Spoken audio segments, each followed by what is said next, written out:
Hello সবাই, আজকে আমার দিদি বানাচ্ছে টেস্টি টেস্টি পায়েস। উফ কি মজা!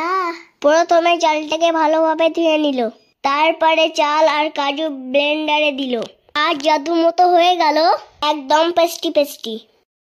এবার কড়াইয়ে দুধ দিয়ে দুধটা কিছুক্ষণ জাল করে দুধটা ঘন হয়ে এলে ঢেলে দেওয়া হলো ওই পেস্ট।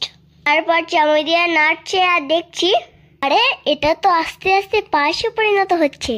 তারপর দিয়ে দেওয়া হলো পরিমাণ মতো চিনি, একটু লবণও তো দিতে হবে, পায়েস কি লবণ ছাড়া জমে?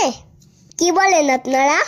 তারপর আরো কিছুক্ষণ নাড়াচাড়া করার পর দেখলাম, আরে বাবা, গরম গরম সুগন্ধি টেস্টি টেস্টি পায়েস একেবারে রেডি। এবার আমি খেতে যাচ্ছি, কিন্তু আপনাদের দেবো না। হি হি, tata, bye bye, thanks for watching.